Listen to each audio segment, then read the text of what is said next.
We begin with stunning new details on the investigation into the killing of 31-year-old conservative activist Charlie Kirk. The governor of Utah says the alleged shooter, Tyler Robinson, is not cooperating with authorities. Sources tell ABC News investigators are reviewing a group chat on a messaging platform between several people, allegedly joking that the shooter looked like Robinson, and where the suspect also allegedly says the killer is, quote, his doppelganger.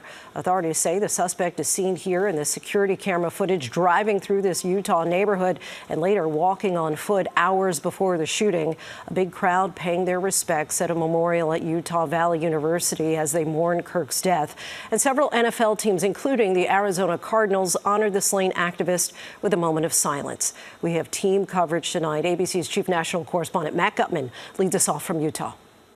Tonight, Utah's governor says 22-year-old Tyler Robinson, Charlie Kirk's alleged assassin who turned himself in, is not cooperating with the investigation. He has not confessed to authorities. He is not cooperating. But all the people around him are cooperating. Law enforcement sources say investigators are digging into messages allegedly sent by the suspect on a messaging app just hours after authorities say he fired that single fatal shot, killing Charlie Kirk in full view of thousands at Utah Valley University.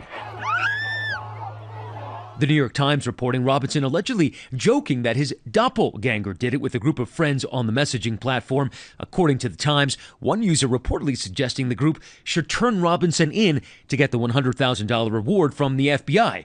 Robinson allegedly responding, "Only if I get a cut." Well, all we can confirm is that those conversations definitely were happening, and they did not believe it was actually him. It was all joking until he admitted that it actually was him. Authorities saying the suspect turned himself in after his father recognized him in the surveillance images and urged his son to come forward. Law enforcement sources say the suspect initially said no, but later changed his mind. Law enforcement saying they found shell casings with the messages, "Hey fascist, catch," another shell casing referencing an Italian anti-fascist folk song, and another unfired casing containing the message, "If you read this, you are gay, LMAO."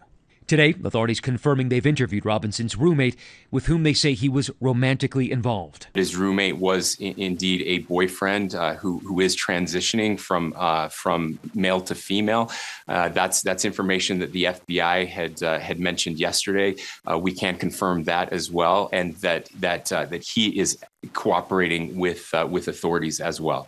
That roommate also allegedly telling authorities Robinson messaged about leaving the rifle in a bush after investigators say he scampered across that rooftop and then dropped down to the ground and jogged off. And authorities say that suspect crossed the street from campus just over there, walked up this drive into this wooded area, and somewhere around here he stashed that rifle, wrapped in a dark towel, those cartridges still inside. Social media shows members of Robinson's family included hunters and people very familiar and comfortable with firearms. And officials say that while Robinson had no military experience, he was proficient with a firearm. About 175 yards from the podium to the shooting location. 175 yards. And would you have to be a pretty proficient marksman to be able to make it, given those conditions? Given the environment, that type of shot is not easy. It's not what we'd call a super long distance, but in that environment, that is a pretty precision shot to pull off. Now, 4 days after Kirk's death, memorials continue to grow on the UVU campus and outside the Turning Point USA headquarters. The organization announcing that Kirk's funeral will be next Sunday in Arizona. And Robinson is being held here at the Utah County Jail. And officials are telling me they are sifting through a mountain of evidence, including his phone and his online presence. And earlier today, Linsey, the governor of Utah, saying that the suspect was deeply involved in the online meme and video game culture, a place he called the deep, dark internet. Linsey. Matt Gutman for us. Matt, thank you.